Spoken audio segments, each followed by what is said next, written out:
Hello, dear viewers. Thanks for joining me. Today I'd like to read on the North Korean summit.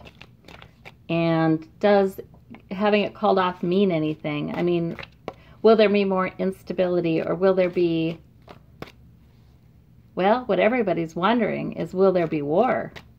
Really? That's what people are really wondering. So that's what I'll ask.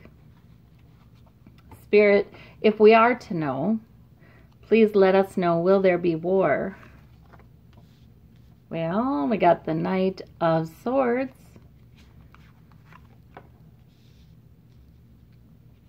Trapped, caught up, and balancing sources of security.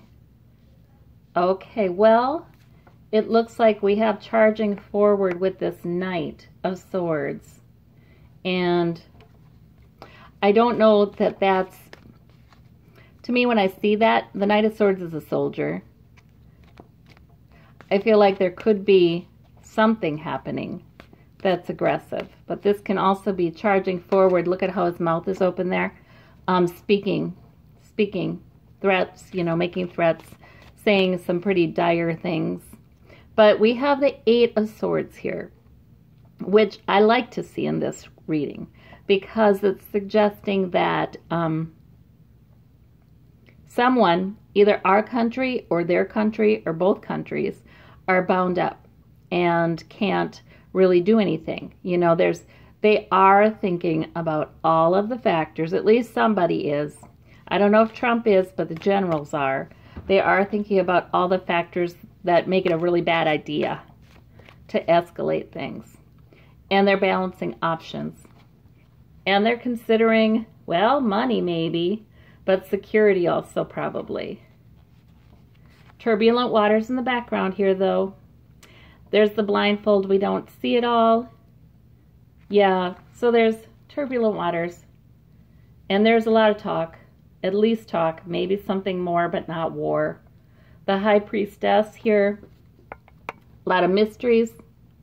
Secrets. I feel like, you know what that's telling me? This is indeed money. And, everybody's also talking about the people who make these kinds of decisions are also talking about what would be financially advantageous for the U.S.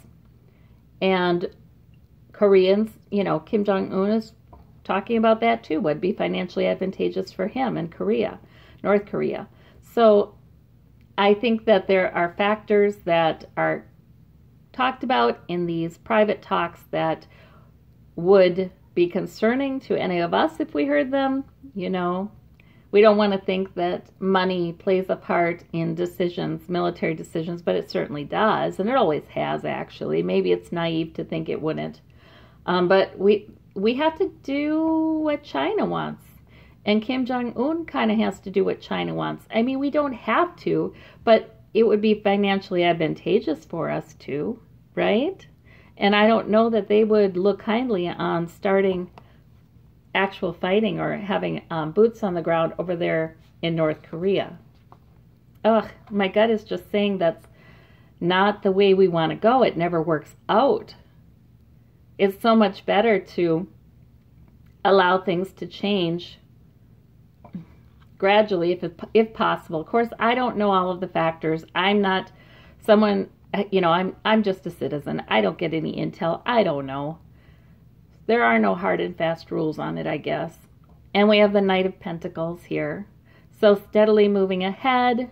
So this is steady. I like this column because it's telling me that they are considering all of the different options, all of the different repercussions, and they're sort of moving steadily forward with the plan instead of, and it involves money. I think a lot of this is about financial interests. Let's hope that it's not the financial interests of the military-industrial complex, right? But for this column, I see, no, that's steady work. That's steady, slow, not splashy, not big. We like that. This one, though, there's financial players in here that are mysterious. The Emperor. Okay, so you know what this tells me? Both of the leaders of these nations, Trump and Kim Jong-un, will keep on charging back and forth with their words, saying scary things.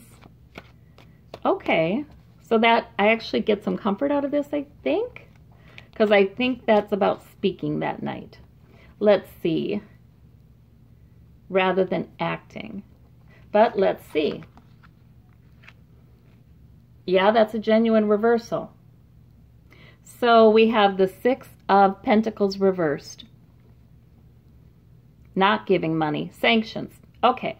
So that means that, yeah, I think Trump will continue to impose heavy sanctions on North Korea, perhaps even heavier ones.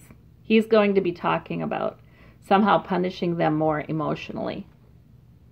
That's what I see there. I mean emotionally, economically.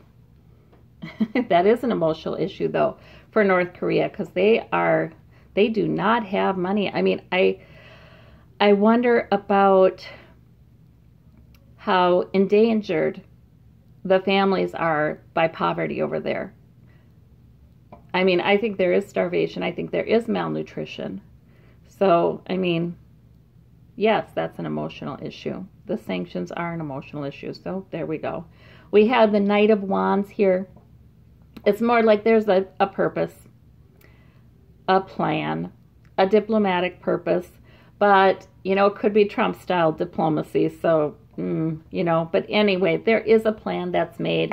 A decisions that made that, no, we're kind of bound up in this. We can't do this. There are too many reasons why it's a bad idea, and we're limited by that. We're tied up by that. So we're not going to do it, but we are going to move ahead in our plan.